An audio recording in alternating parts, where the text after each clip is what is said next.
जय हिंद दोस्तों, स्वागत है आप सभी का आपके अपने परिवार द लॉजिकल साइंस में। मैं हूं आलोक सिंह आतिश और आज के इस वीडियो सेशन में हम लोग डिस्कस करने वाले हैं केमिस्ट्री इंपॉर्टेंट फार्मूला से संबंधित पूछे जाने वाले एमसीक्यू की। जी हाँ दोस्तों, आपके एग्जाम में कुछ क्वेश्चन ऐसे भी पूछे जाते हैं जो रसायन शास्त्र में फार्मूला से संबंधित होते हैं, लेकिन आप सभी वहाँ पे कंफ्यूज होते रहते हैं। तो आप सबों को परेशान नहीं होना है, बस बने रहना है वीडियो के अंत तक, सारी चीज़ें आप आसानी से सीख जाएंगे। साथ ही आपकी जानकारी के लिए बताना चाहूँगा कि आज के इस सेशन का जो भी क्वेश्चन है उसका पीडीएफ आपको कहाँ मिलेगा, ये हमारे टेलीग्राम ग्रुप से मिल जाएगा, जिसका लिंक मैंने नीचे डिस्क्रिप्शन में डाल दिया है, आप वहाँ से जाकर के ले सकते हैं। बहरहाल आइए अपने सेशन की शुरुआत करते हैं और चलते हैं पहले क्वेश्चन की तरफ। आपका जो पहला क्वेश्चन है आज के इस सेशन का, क्वेश्चन नंबर 1, क्या पूछा जा रहा है आपसे पूछा जा रहा है कि अमोनियम सल्फेट का रासायनिक सूत्र डैश है। ऑप्शन दिया हुआ है NH4SO3 2, दूसरा ऑप्शन है NH4 SO4, तीसरा ऑप्शन है आपका NH4 SO3 और आपका चौथा ऑप्शन है NH4SO4 2। क्या होगा इसका आंसर? आपसे क्वेश्चन करा जा रहा है कि अमोनियम सल्फेट का रासायनिक सूत्र क्या होगा। आप सभी क्या कहेंगे कि गुरुजी यही कन्फ्यूज़न है, हम लोगों को याद ही नहीं रह पाता है। भाई मेरे, आप सबों को परेशान नहीं होना है, बस ज़रूरत है सेशन के अंत तक बने रहने की, सारी चीज़ें आप आसानी से सीख जाएंगे। आप सभी यहाँ पे इतना तो ज़रूर दिमाग लगा रहे होंगे कि यहाँ पे जो अमोनियम सल्फेट लिखा हुआ है इसमें क्या होगा, अमोनियम भी होगा और सल्फेट भी होगा।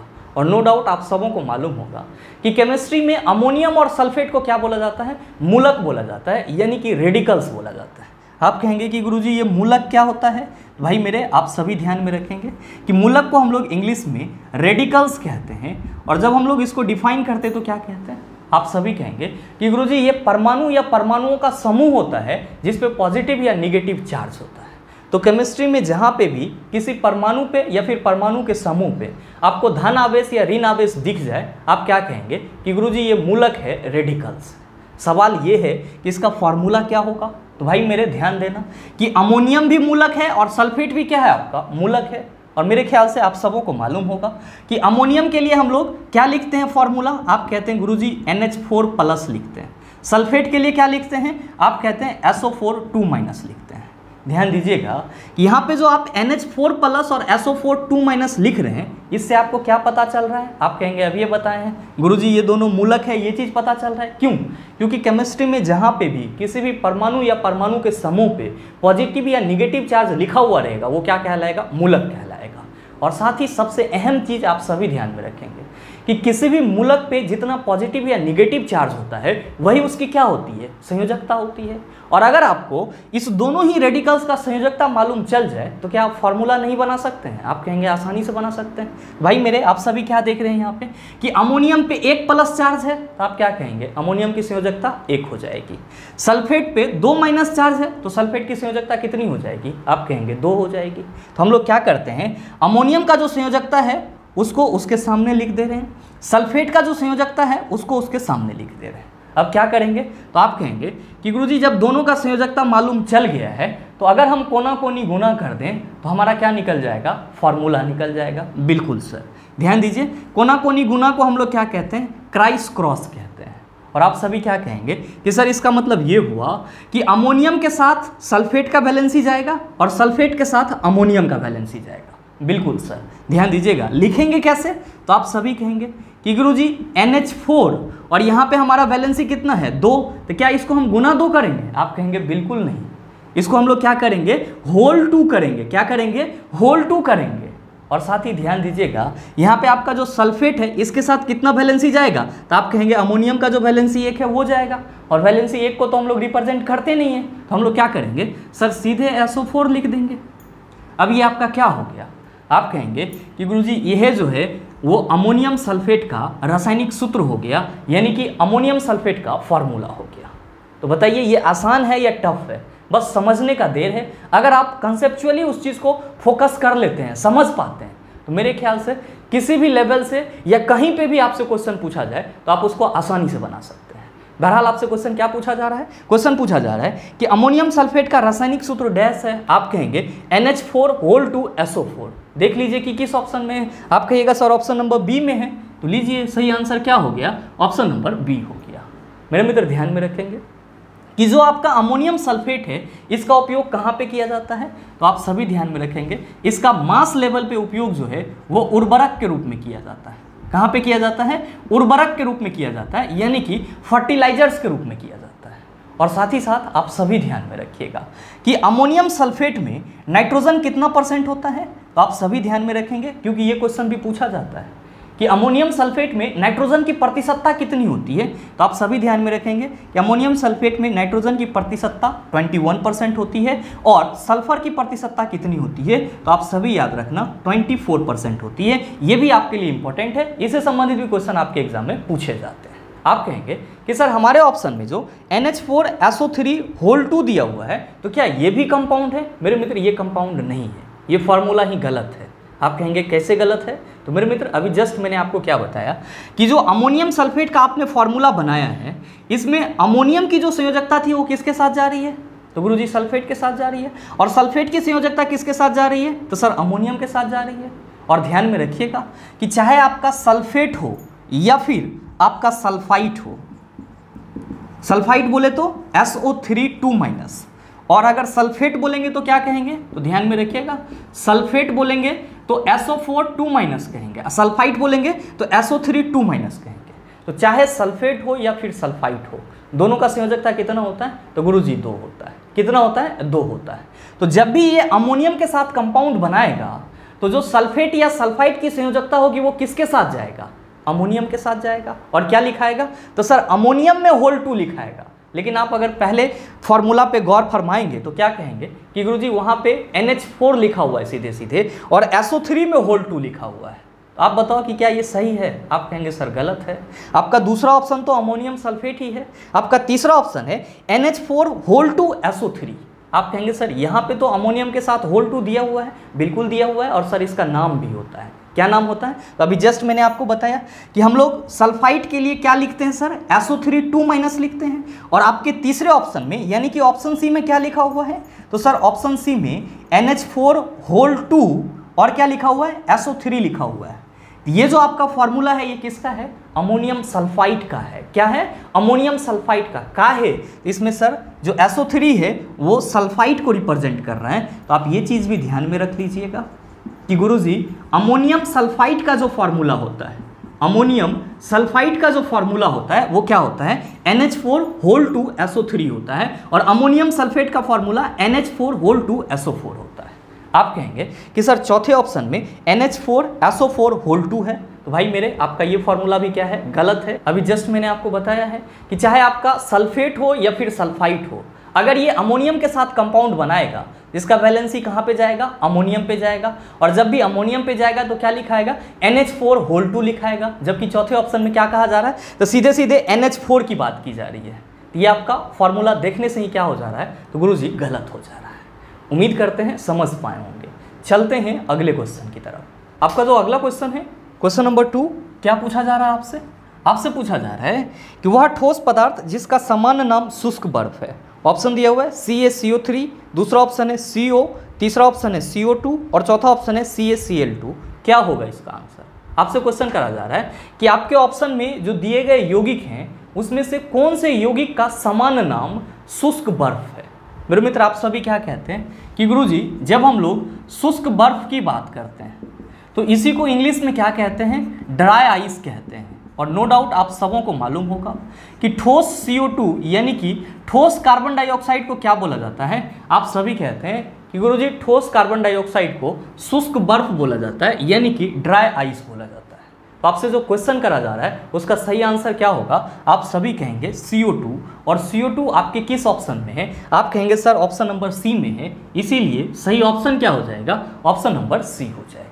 मेरे मित्र ध्यान में रखेंगे कि जो आपका ठोस कार्बन डाइऑक्साइड होता है ये ऊर्ध्वपातन की प्रक्रिया को भी शो करता है और ये ऊर्ध्वपातित पदार्थ का भी क्या है सर, एग्जाम्पल है। तो आप सभी क्या ध्यान में रखेंगे कि जो आपका शुष्क बर्फ है यानी कि जो ठोस कार्बन डाइऑक्साइड है ये ऊर्ध्वपातन प्रक्रिया को प्रदर्शित करता है, प्रक्रिया को प्रदर्शित करता है। ध्यान में रखेंगे कि ऊर्ध्वपातन को हम लोग क्या कहते हैं, तो गुरुजी इसी को हम लोग इंग्लिश में सब्लिमेशन कहते हैं। बहुत सारे मित्र सोच रहे होंगे कि गुरुजी ये सब्लिमेशन क्या होता है, तो मेरे मित्र आप सभी ध्यान में रखेंगे कि किसी भी ठोस पदार्थ का बिना द्रव अवस्था में आए हुए, किसी भी ठोस पदार्थ का बिना द्रव अवस्था में आए हुए सीधे गैस में परिवर्तित हो जाना क्या कहलाता है? ऊर्ध्वपातन कहलाता है। क्या ध्यान में रखेंगे कि किसी भी ठोस पदार्थ का बिना द्रव अवस्था में तब्दील हुए सीधे गैसीय अवस्था में बदल जाना क्या कहलाता है? ऊर्ध्वपातन कहलाता है। और सर ये जो प्रक्रिया है वो ठोस कार्बन डाइऑक्साइड यानी कि शुष्क बर्फ के द्वारा शो की जाती है, इसीलिए इसको क्या बोला जाता है? ऊर्ध्वपातित पदार्थ भी बोला जाता है। तो आपके एग्जाम में कभी कभी ये क्वेश्चन भी पूछ लिया जाता है कि निम्नलिखित में से ऊर्ध्वपातित पदार्थ हैं और आपके ऑप्शन में ठोस कार्बन डाइऑक्साइड दिया हुआ रहता है, तो अब आप सभी वहां पर परेशान नहीं होंगे। आप कहेंगे कि सर हमारे ऑप्शन में तो CaCO3 भी दिया हुआ है, तो इसका क्या नाम होता है? तो भाई मेरे आप सबों ने कई दफ़ा याद करा होगा कि CaCO3 को हम लोग क्या कहते हैं? आप कहेंगे कि गुरुजी इसको हम लोग कैल्शियम कार्बोनेट कहते हैं। क्या कहते हैं? कैल्शियम कार्बोनेट कहते हैं। और ध्यान में रखिएगा इसी को हम लोग क्या कहते हैं? इसी को हम लोग संगमरमर भी कहते हैं। क्या कहते हैं? संगमरमर भी कहते हैं। आप कहेंगे कि सर हमारे ऑप्शन में तो CO भी दिया हुआ है, तो CO क्या होता है? आप सबों को मालूम होगा, इसी को क्या बोलते हैं? Carbon monoxide. क्या बोलते हैं इसको हम लोग? Carbon monoxide. ये क्या होता है? तो गुरुजी ये पॉइजनस होता है, और अगर कोई आदमी लगातार रूप से कार्बन मोनोऑक्साइड सांस के रूप में लेता रहे तो क्या होगा? तो सर उसका दम घुटना शुरू हो जाएगा और कुछ देर छटपटाएगा, फिर राम नाम सत्य हो जाएगा। तो कार्बन मोनोऑक्साइड क्या होता है सर? तो पॉइजनस गैस होता है। और ध्यान में रखेंगे कि जनरली ये कब प्रोड्यूस होता है? तो जब अंगीठी जलता है तब आपका बहुत ज़्यादा मात्रा में CO यानी कि कार्बन मोनोऑक्साइड गैस प्रोड्यूस होता है। साथ ही आप सभी ध्यान में रखिएगा कि कार्बन मोनोऑक्साइड क्या है? तो आप कहेंगे सर यहाँ पे कार्बन और ऑक्सीजन के बीच अभिक्रिया होने से बना है, यानी कि ये जो है ये ऑक्साइड है। तो अगर आपसे कोई ये पूछ दे कि ये बताओ कि कार्बन मोनोऑक्साइड किस प्रकार का ऑक्साइड है, तब आप सभी क्या कहेंगे? तो आप सबों के मन में तो ख्याल आता है कि गुरुजी आपने पीछे के सेशन में बताया है कि जो मेटल के ऑक्साइड होते हैं वो क्षारीय होते हैं और जो नॉन मेटल के ऑक्साइड होते हैं वो अम्लीय होते हैं। यहाँ पे तो जो कार्बन है ये तो हमारा नॉन मेटल का ऑक्साइड है, इसकी प्रकृति अम्लीय हो जाएगी, बिल्कुल ही गलत हो जाएगा। आप सभी ध्यान में रखेंगे कि जो हम लोग धातु के ऑक्साइड क्षारीय प्रकृति के होते हैं और अधातु के ऑक्साइड अम्लीय प्रकृति के होते हैं, ये कंसेप्ट हम लोगों का कार्बन डाइऑक्साइड और कार्बन मोनोऑक्साइड पे अप्लाई नहीं होता है। मैंने आपको पीछे के सेशन में बताया है कि कार्बन डाइऑक्साइड जो है स्वयं अम्लीय नहीं है, इसको जब वाटर में डिजोल्व किया जाएगा यानी कि जब इसको जल में मिलाया जाएगा तब ये क्या करेगा? तो सर अम्लीय गुण को शो करेगा, इसीलिए कि कार्बन डाइऑक्साइड वाटर के साथ मिलकर के कार्बोनिक एसिड बना लेता है। लेकिन जब हम लोग कार्बन मोनोऑक्साइड की बात करते हैं तो क्या कहते हैं? तो आप सभी याद रखेंगे कि कार्बन मोनोऑक्साइड जो है ये एक न्यूट्रल ऑक्साइड है, ना तो ये एसिडिक ऑक्साइड है और ना ही ये क्या है? Basic oxide. क्या है? तो सर ये एक न्यूट्रल ऑक्साइड है, यानी कि ये आपका एक उदासीन ऑक्साइड है। तो आप ये चीज़ अपने माइंड में हमेशा रखेंगे, आपके लिए जरूरी है। आप कहेंगे कि सर हमारे ऑप्शन में CaCl2 है। भाई मेरे आप सभी ध्यान में रखना कि CaCl2 को हम लोग क्या कहते हैं? तो गुरुजी इसी को हम लोग कैल्शियम क्लोराइड कहते हैं। क्या कहते हैं? कैल्शियम क्लोराइड कहते हैं। तो कहीं भी आपसे ये क्वेश्चन पूछा जाए कि निम्नलिखित में से कैल्शियम क्लोराइड का फॉर्मूला होता है, आप कहेंगे CaCl2। क्या कहेंगे? CaCl2। कैल्शियम कार्बोनेट का फॉर्मूला होता है तो आप कहेंगे CaCO3। और ध्यान में रखिएगा कि यहाँ पे जो आपका CO3 है ये क्या है? कार्बोनेट रेडिकल्स है। क्या है सर? कार्बोनेट रेडिकल्स है। तो कभी कभी आपके एग्जाम में ये क्वेश्चन भी पूछ लिया जाता है कि निम्नलिखित में से कार्बोनेट का सूत्र होता है, आप कहेंगे CO3। क्या होता है? CO3। और ध्यान दीजिएगा इस पे संयोजकता कितनी होगी इसकी, या इस पे कितना चार्ज होता है? तो आप सभी याद रखेंगे कि गुरुजी CO3 पे 2 माइनस चार्ज होता है। कितना चार्ज होता है? 2 माइनस चार्ज होता है, यानी कि CO3 2 माइनस। और अब ये क्या हो जाएगा? आप कहेंगे कि अभी जस्ट आपने बताया कि जब किसी परमाणु या परमाणु के समूह पे धन आवेश या ऋण आवेश रहता है तब वो मूलक हो जाता है। तो कार्बोनेट आपका क्या है? आप कहेंगे मूलक है। उम्मीद करते हैं समझ पाए होंगे। चलते हैं अगले क्वेश्चन की तरफ। आपका जो अगला क्वेश्चन है, क्वेश्चन नंबर 3, क्या पूछा जा रहा है आपसे? आपसे पूछा जा रहा है कि सोडियम कार्बोनेट का रासायनिक सूत्र है। ऑप्शन दिया हुआ है Na3CO2, दूसरा ऑप्शन है Na2CO, तीसरा ऑप्शन है NaCO3 और चौथा ऑप्शन है Na2CO3। क्या होगा इसका आंसर? आपसे क्वेश्चन करा जा रहा है कि सोडियम कार्बोनेट का रासायनिक सूत्र क्या होता है। नो डाउट सभी मित्र तैयारी कर रहे हैं बरसों से, तो सबों को याद होगा कि गुरुजी सोडियम कार्बोनेट का जो सूत्र होता है वो होता है Na2CO3। क्या होता है? Na2CO3। और इसी को क्या बोला जाता है? तो गुरुजी इसी को सोडा एस भी बोला जाता है। क्या बोला जाता है? सोडा एस भी बोला जाता है। तो आपके इस क्वेश्चन का सही आंसर क्या हो जाएगा? आप सभी कहेंगे गुरुजी option number D is the right answer of this question. लेकिन बहुत सारे मित्रों के मन में चल रहा होगा कि गुरुजी अगर हम लोग इसको रेडिकल्स मेथड से, जैसे कि अभी हम लोगों ने पहले क्वेश्चन में फॉर्मूला निकाला है, उस प्रक्रिया से बनाए, तो क्या ये Na2CO3 का फॉर्मूला हम लोग बना सकते हैं? बिल्कुल बना सकते हैं। ध्यान दीजिएगा कि यहाँ पे आपका सोडियम है और यहाँ पे कार्बोनेट है। क्या बता रहा है कि सोडियम कार्बोनेट में सोडियम भी होगा और कार्बोनेट भी होगा। मेरे मित्र ध्यान दीजिएगा कि हम लोग को क्या करना है, तो पहले यहाँ पे सोडियम लिख लेना है और फिर यहाँ पे क्या करना है, तो गुरुजी CO3 2- लिख लेना है। क्या है? तो कार्बोनेट हमारा मूलक होता है, रेडिकल्स होता है। अभी जस्ट मैंने आपको बताया कि इस पे कितना चार्ज होता है? 2- चार्ज होता है। और मेरे मित्र आप सभी क्या कहते हो कि गुरुजी जो सोडियम है इस पे एक चार्ज होता है, यानी कि ये Na+ बन जाता है। एक इलेक्ट्रॉन को लॉस करके ये क्या बन जाता है? Na+ बन जाता है। तो हम लोग यहाँ पे ये कह सकते हैं कि हमारा सोडियम भी रेडिकल्स है और कार्बोनेट भी रेडिकल्स है। ध्यान दीजिएगा सर कि यहाँ पे एक प्लस चार्ज है, इसकी वैलेंसी 1, CO3 2- है, इसकी वैलेंसी कितनी हो जाएगी? 2। क्या करेंगे? क्राइस क्रॉस कर लेंगे, यानी कि कोना कोनी गुना कर लेंगे।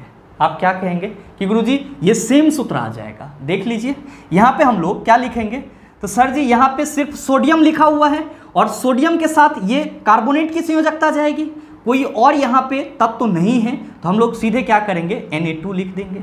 और मैंने अभी जस्ट आपको बताया है कि अगर हम लोग को वैलेंसी 1 लेना होता है तो 1 वैलेंसी को हम लोग नहीं लिखते हैं, तो हम लोग सीधे क्या लिख देंगे? CO3 लिख देंगे। देखिए आपको अगर फॉर्मूला याद है तो यहाँ से आप कर सकते हैं, ना याद है तो आप यहाँ से कर सकते हैं। दोनों तरीका मैंने आपको बता दिया और दोनों तरीका में आपका सेम आंसर आएगा।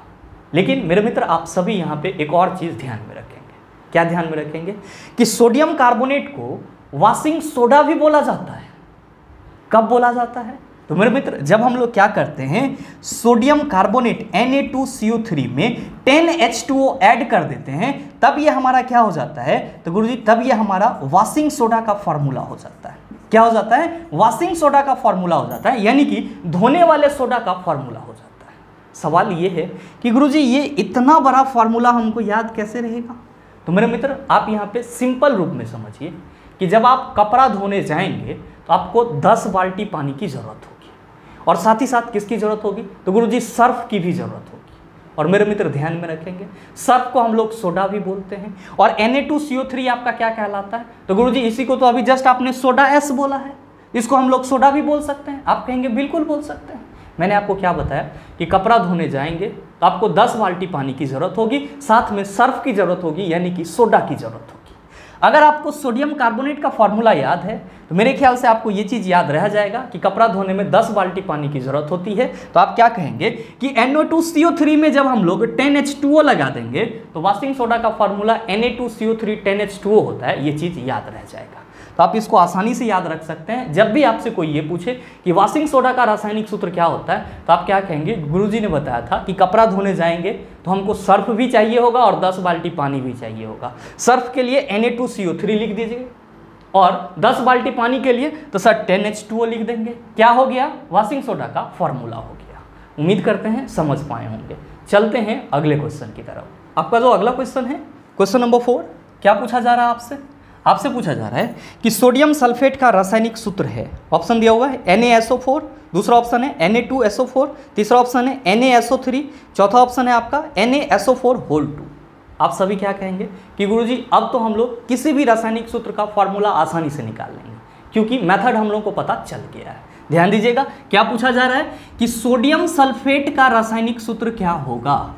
सोडियम सल्फेट का रासायनिक सूत्र क्या होगा? आप क्या कहेंगे कि गुरुजी इसके सूत्र में, फॉर्मूला में सोडियम भी होगा और सल्फेट भी होगा। और अभी जस्ट आपने बताया है क्या कि सर जब फॉर्मूला बनेगा तो क्या होगा, पॉजिटिव और निगेटिव चार्ज होगा। और मेरे मित्र हमेशा ध्यान में रखिएगा कि किसी भी फॉर्मूला का पहला भाग पॉजिटिव होता है और दूसरा भाग निगेटिव होता है।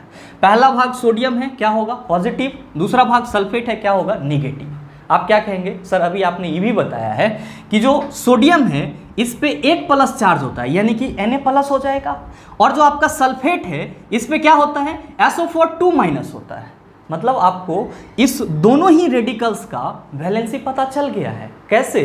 तो आप कह रहे सर इस पे +1 है तो मतलब इसकी संयोजकता 1, इस पे 2 माइनस है, इसकी संयोजकता 2। तो लीजिए इसके संयोजकता को इसके नीचे, इसके संयोजकता को इसके नीचे क्या कर रहे हैं? तो सर क्राइस क्रॉस कर दे रहे हैं, कोना कोनी गुना कर दे रहे हैं। आप क्या कहेंगे कि गुरुजी सोडियम के साथ सल्फेट का वैलेंसी आ जाएगा और सल्फेट के साथ सोडियम का वैलेंसी आ जाएगा। तो लिख दीजिए सर क्या Na2SO4। बताइए सोडियम सल्फेट का फॉर्मूला आपको याद रखने की जरूरत है।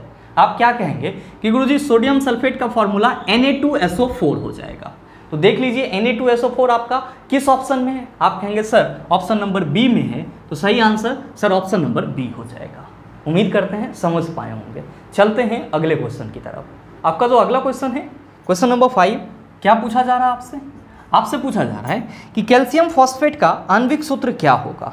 ऑप्शन दिया हुआ है Ca3PO4(2), दूसरा ऑप्शन है CaPO4(2), तीसरा ऑप्शन है Ca3PO4(3) और चौथा ऑप्शन है CaPO4।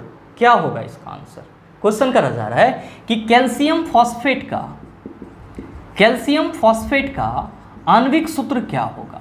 मेरे मित्र आप सभी क्या कहेंगे कि गुरुजी इतना तो अब हम लोग समझ पा रहे हैं कि कैल्शियम फॉस्फेट में कैल्शियम भी होगा और फॉस्फेट भी होगा। और आप सभी को जस्ट मैंने बताया है कि किसी भी फॉर्मूला का पहला पार्ट पॉजिटिव, दूसरा पार्ट निगेटिव। यहाँ पे कैल्शियम फॉस्फेट में कैल्शियम आपका पहला पार्ट होगा, फॉस्फेट क्या होगा आप कहेंगे दूसरा पार्ट। जाहिर सी बात है कि कैल्शियम क्या होगा तो गुरुजी ये पॉजिटिव होगा और फॉस्फेट तो आप कहेंगे निगेटिव होगा। मेरे मित्र ध्यान दीजिएगा कि फॉस्फेट के लिए हम लोग सूत्र क्या लिखते हैं? PO4 लिखते हैं। क्या लिखते हैं? PO4। तो जो मैं आपको रेडिकल्स बता रहा हूँ ये भी आप अपने माइंड में रखेंगे, आपके एग्जाम दृष्टिकोण से बहुत ही उपयोगी है। अब सवाल ये है कि गुरुजी इसका वैलेंसी क्या होता है? भाई मेरे आप सबों को मालूम होगा कि कैल्शियम की वैलेंसी कितनी होती है? 2। तो ये 2 इलेक्ट्रॉन क्या करता है गुरुजी? लॉस करता है। और हम कह रहे हैं आपको कि सर ये क्या होगा? तो सर ये फॉर्मूला का पहला भाग है इसलिए पॉजिटिव होगा। तो जाहिर सी बात है कि हम लोग यहाँ पे Ca2+ लिखेंगे। आप कहेंगे बिल्कुल सर। और ध्यान दीजिएगा कि फॉस्फेट पे जो है वो 3- चार्ज होता है। फॉस्फेट पे कितना चार्ज होता है? तो 3- चार्ज होता है। आप क्या कहेंगे कि गुरुजी इससे हम ये पता लगा रहे हैं कि जो कैल्शियम है उसकी वैलेंसी 2 होगी और फॉस्फेट है उसकी वैलेंसी 3 होगी। क्या करना है? कोना कोनी गुना कर देना है। तो लीजिए कोना कोनी गुना कर दे रहे हैं।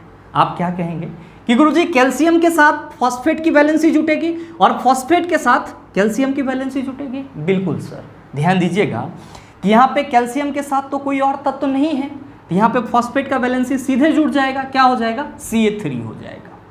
ध्यान देंगे कि यहाँ पे जो आपका फॉस्फेट है उसमें PO4 है, तो फॉस्फेट के साथ तो 2 तत्व है सर, फॉस्फोरस और ऑक्सीजन। तो हम लोग क्या कहेंगे कि गुरुजी यहाँ पे हम लोग PO4 होल लिखेंगे और इसके साथ क्या होगा? तो कैल्शियम का वैलेंसी आएगा। तो क्या हो जाएगा सर? PO4(2), यानी कि जो आपका कैल्शियम फॉस्फेट है इसका मॉलिक्यूलर फार्मूला आणविक सूत्र क्या हो जाएगा? आप कहेंगे Ca3PO4(2). क्या हो जाएगा? Ca3PO4(2). तो आप देख लीजिए कि आपका ये फॉर्मूला आपके किस ऑप्शन में है। आप क्या कहेंगे कि गुरुजी ये फॉर्मूला जो है वो हमारे पहले ही ऑप्शन में है, तो इसीलिए आपके इस क्वेश्चन का सही आंसर आप कहेंगे ऑप्शन नंबर ए हो जाएगा। उम्मीद करते हैं समझ पाए होंगे। चलते हैं अगले क्वेश्चन की तरफ। आपका जो अगला क्वेश्चन है क्वेश्चन नंबर 6, क्या पूछा जा रहा है आपसे? आपसे पूछा जा रहा है कि निम्न में से किसका प्रयोग निसंक्रामक और कीटाणुनाशक के रूप में किया जाता है। ऑप्शन दिया हुआ है CaOH(2), दूसरा ऑप्शन है CaOCl2, तीसरा ऑप्शन है HNO3, चौथा ऑप्शन है MgCl2। क्या होगा इसका आंसर? आपसे क्वेश्चन करा जा रहा है कि आपके इन चारों यौगिकों में से कौन से यौगिकों का उपयोग कीटाणुनाशक या फिर निसंक्रामक के रूप में किया जाता है। आप क्या कहते हैं कि गुरुजी हमारे केमिस्ट्री में जो ब्लीचिंग पाउडर होता है, केमिस्ट्री में जो ब्लीचिंग पाउडर होता है जिसको हम लोग इंग्लिश में भी कुछ इस तरह से लिखते हैं, इसी का प्रयोग हम लोग किस रूप में करते हैं? तो निसंक्रामक और कीटाणुनाशक के रूप में करते हैं। और मेरे मित्र आप सभी ध्यान में रखेंगे कि ब्लीचिंग पाउडर का फॉर्मूला क्या होता है? इसका फॉर्मूला होता है CaOCl2। क्या होता है? CaOCl2। और ध्यान में रखिएगा इसको हम लोग कहते क्या हैं? तो इसको हम लोग कैल्शियम हाइपोक्लोराइड कहते हैं। क्या कहते हैं? कैल्शियम हाइपोक्लोराइड कहते हैं। मेरे मित्र आप सभी ये भी ध्यान में रखेंगे कि CaOCl2 का सामान्य नाम क्या होता है, तो आप सभी याद रखेंगे कि CaOCl2 का सामान्य नाम ब्लीचिंग पाउडर होता है और इसका रासायनिक नाम क्या होता है, इसका रासायनिक नाम क्या होता है, तो आप सभी याद रखेंगे इसका रासायनिक नाम कैल्शियम हाइपोक्लोराइट होता है। तो भाई मेरे आपसे जो क्वेश्चन करा जा रहा है कि निम्न में से किसका प्रयोग निसंक्रामक और कीटाणुनाशक के रूप में किया जाता है, आप सभी क्या कहेंगे कि गुरुजी CaOCl2 यानी कि ब्लीचिंग पाउडर का उपयोग जो है वो निसंक्रामक और कीटाणुनाशक के रूप में किया जाता है, इसीलिए हमारे इस क्वेश्चन का सही आंसर ऑप्शन नंबर बी हो जाएगा।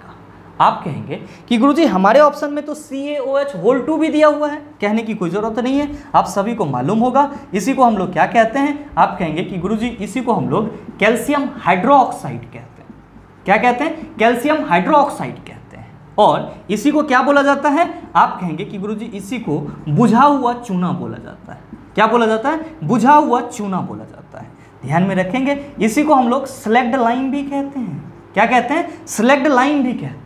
आप ये चीज़ भी ध्यान में रखेंगे। आप कहेंगे कि सर ऑप्शन में तो HNO3 भी दिया हुआ है, कहने की कोई ज़रूरत नहीं है सर। HNO3 को हम लोग क्या कहते हैं, आप सभी याद रखेंगे इसी को नाइट्रिक अम्ल बोला जाता है, यानी कि नाइट्रिक एसिड बोला जाता है।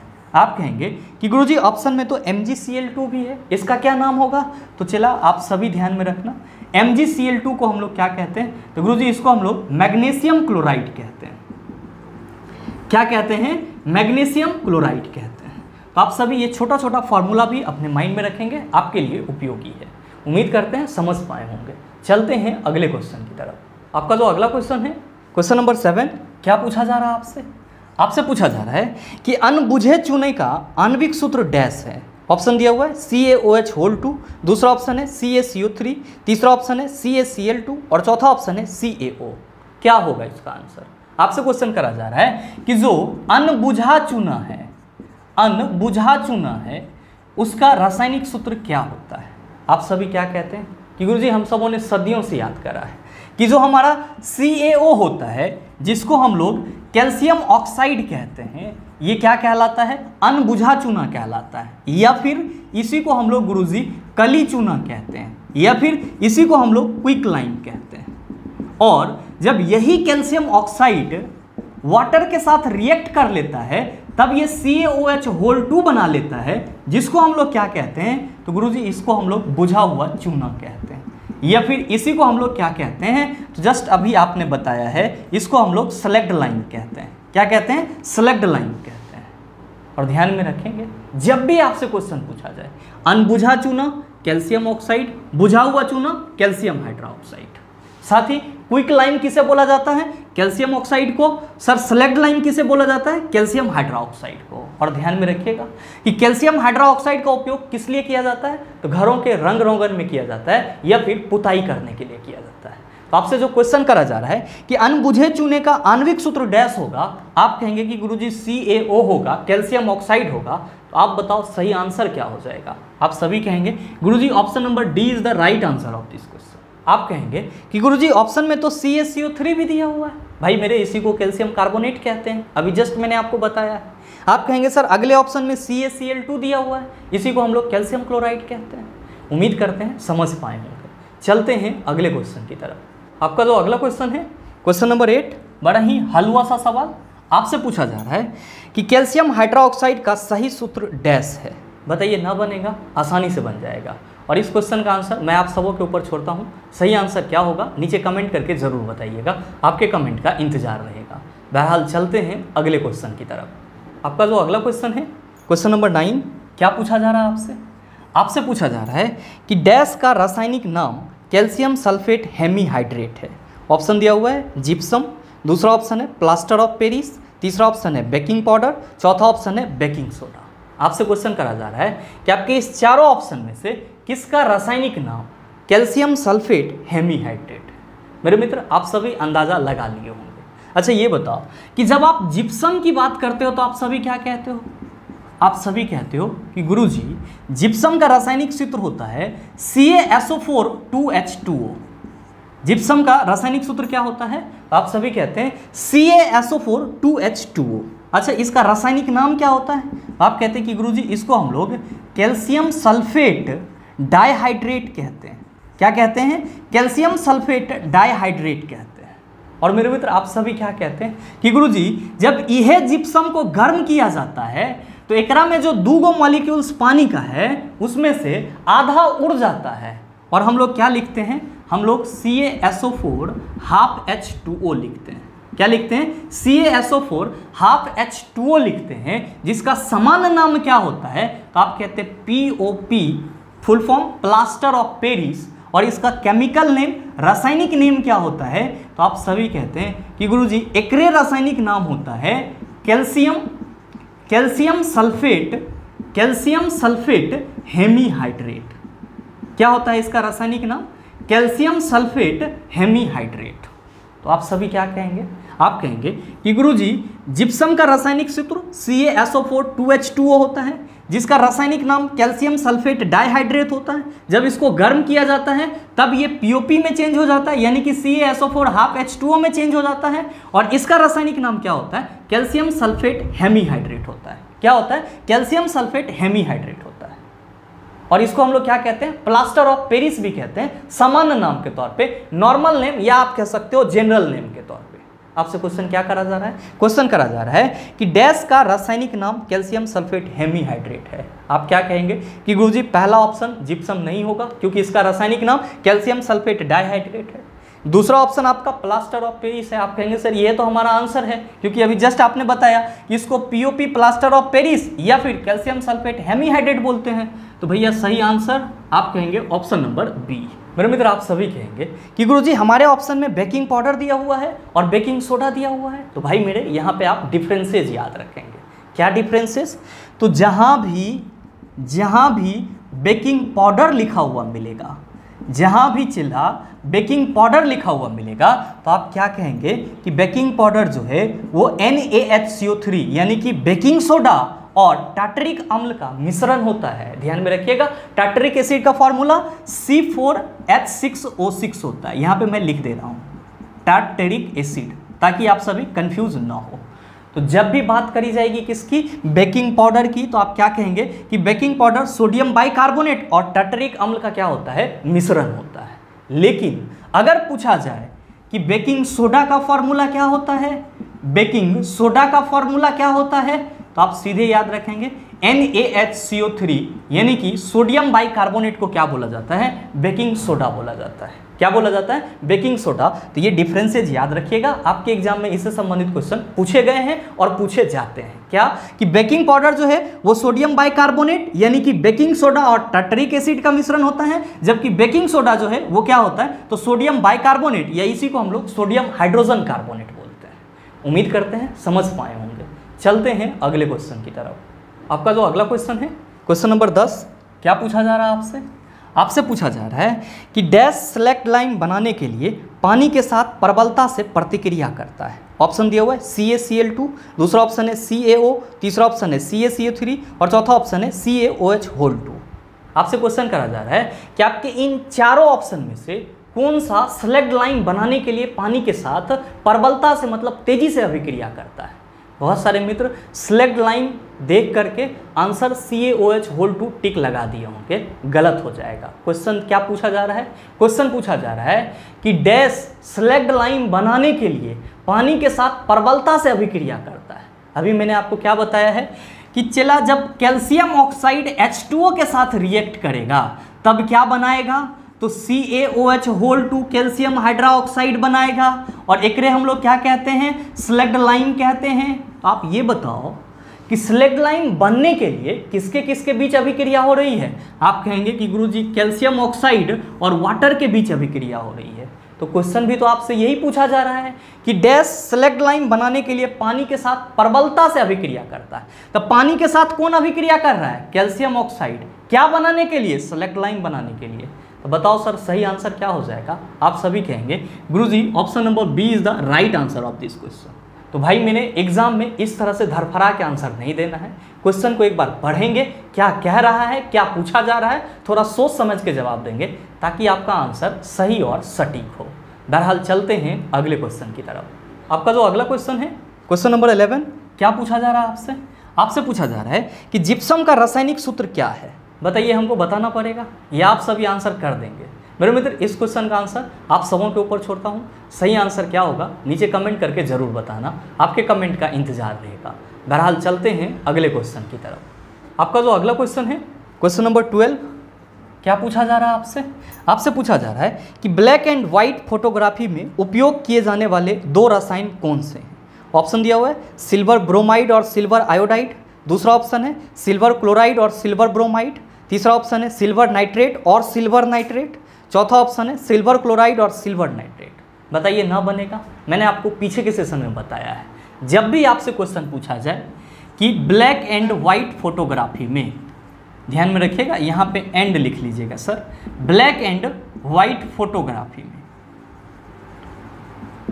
कौन से 2 रसायन का यूज किया जाता है। ध्यान देंगे, ब्लैक एंड वाइट को हम लोग हिंदी में श्याम श्वेत फोटोग्राफी भी कहते हैं, श्याम श्वेत फोटोग्राफी भी कहते हैं।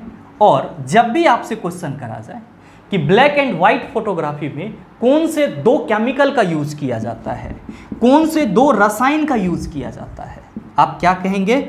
आप कहेंगे AgCl और AgBr। ध्यान दीजिएगा, AgCl को क्या कहते हैं हम लोग? तो गुरुजी इसको हम लोग सिल्वर क्लोराइड कहते हैं।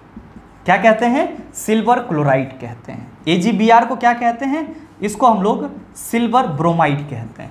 क्या कहते हैं? सिल्वर ब्रोमाइड कहते हैं। तो हमेशा क्या ध्यान में रखना है कि ब्लैक एंड वाइट फोटोग्राफी में जो 2 केमिकल यूज किया जाता है वो है सिल्वर क्लोराइड और सिल्वर ब्रोमाइड। और साथ ही आप सभी ध्यान में रखेंगे, अगर आपसे ये क्वेश्चन पूछा जाए आर्टिफिशियल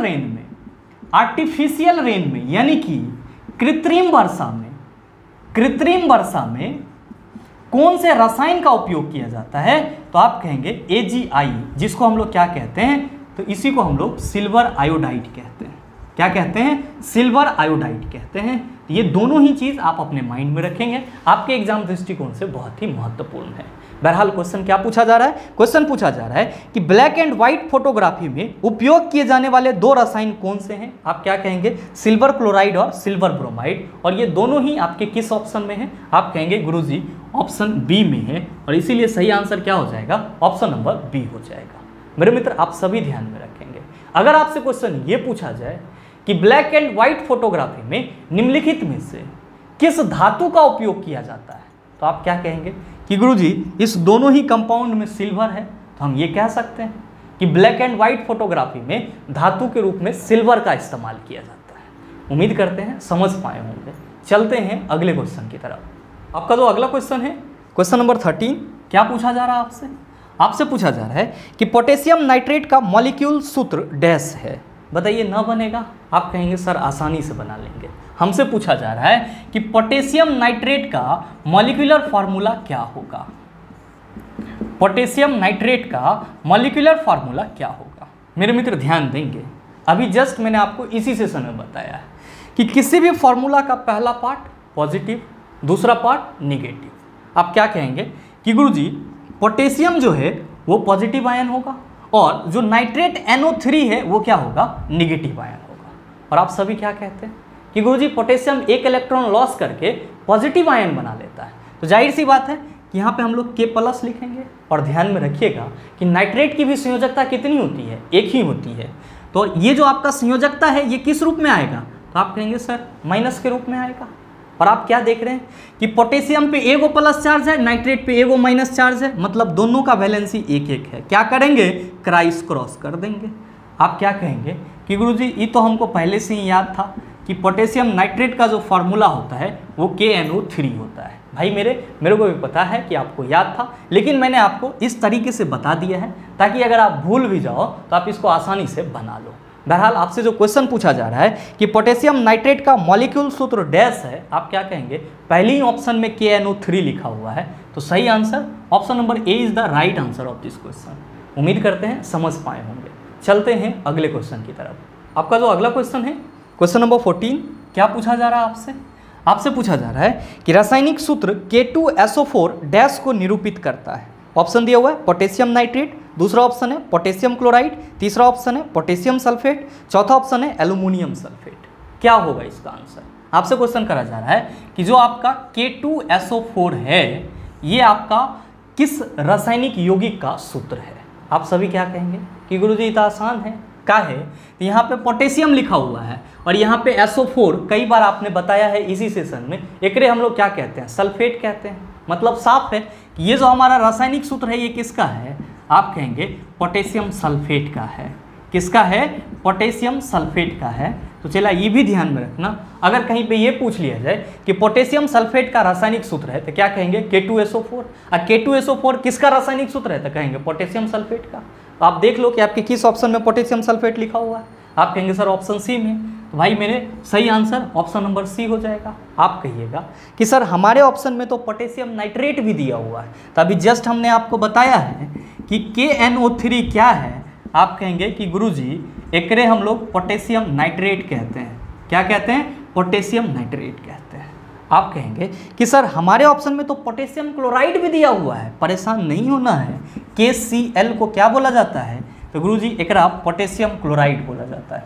क्या बोला जाता है? पोटेशियम क्लोराइड बोला जाता है। आप कहेंगे कि सर हमारे ऑप्शन में तो एल्यूमिनियम सल्फेट भी दिया हुआ है, तो इसका फॉर्मूला क्या होगा? इसके लिए भी परेशान नहीं होना है सर। एल्यूमिनियम सल्फेट का फॉर्मूला होगा Al2SO4 इसी को हम लोग क्या कहते हैं? एल्यूमिनियम सल्फेट कहते हैं। क्या कहते हैं? एल्यूमिनियम सल्फेट कहते हैं। उम्मीद करते हैं समझ पाए होंगे। चलते हैं अगले क्वेश्चन की तरफ। आपका जो अगला क्वेश्चन है, क्वेश्चन नंबर 15, क्या पूछा जा रहा है आपसे? आपसे पूछा जा रहा है कि आयरन 3 ऑक्साइड का रासायनिक सूत्र डैश है। ऑप्शन दिया हुआ है FeO, दूसरा ऑप्शन है Fe2O3, तीसरा ऑप्शन है Fe3O3, आपका चौथा ऑप्शन है Fe3O4। क्या होगा इसका आंसर? आपसे क्वेश्चन करा जा रहा है कि आयरन 3 ऑक्साइड का रासायनिक सूत्र क्या होता है? आप क्या कहेंगे कि गुरुजी कई दफ़ा हम लोगों ने याद करा है कि इसी को क्या बोला जाता है? फेरिक ऑक्साइड बोला जाता है। क्या बोला जाता है? Ferric oxide. और इसका रासायनिक सूत्र Fe2O3 होता है। और मेरे मित्र ध्यान में रखेंगे कि Fe2O3 को ही क्या बोला जाता है? तो हेमेटाइट भी बोला जाता है। अच्छा, हेमेटाइट और मैग्नेटाइट क्या है? तो लोहा का अयस्क है। तो आप ये चीज़ भी ध्यान में रखेंगे कि हेमेटाइट और मैग्नेटाइट दोनों ही क्या है? लोहा का अयस्क है। जहाँ पे हेमेटाइट का सूत्र हम लोग Fe2O3 लेते हैं। क्या पढ़ते हैं? आयरन 3 ऑक्साइड या फिर फेरिक ऑक्साइड पढ़ते हैं। साथ ही आप सबों के मन में चल रहा होगा कि गुरुजी आपने बोला मैग्नेटाइट भी लोहा का अयस्क होता है, तो ये बताओ कि मैग्नेटाइट का फॉर्मूला क्या होता है? तो मेरे मित्र आप सभी ध्यान में रखेंगे कि मैग्नेटाइट का फॉर्मूला होता है Fe3O4। क्या होता है? Fe3O4। अच्छा, इसको हम लोग क्या पढ़ते हैं? तो मेरे मित्र आप सभी ध्यान में रखेंगे, इसको हम लोग आयरन 2,3 ऑक्साइड पढ़ते हैं। क्या पढ़ते हैं इसको हम लोग? Iron 2,3 oxide. तो कहीं पे अगर आपसे ये पूछा जाए कि निम्नलिखित में से कौन सा आयरन यानी कि लोहा 2,3 ऑक्साइड का रासायनिक सूत्र है? आप कहेंगे Fe3O4। निम्नलिखित में से कौन सा आयरन 3 ऑक्साइड का रासायनिक सूत्र है? आप कहेंगे Fe2O3। बहरहाल क्वेश्चन क्या पूछा जा रहा है? क्वेश्चन पूछा जा रहा है कि आयरन 3 ऑक्साइड का रासायनिक सूत्र डैश है। आप सभी क्या कहेंगे?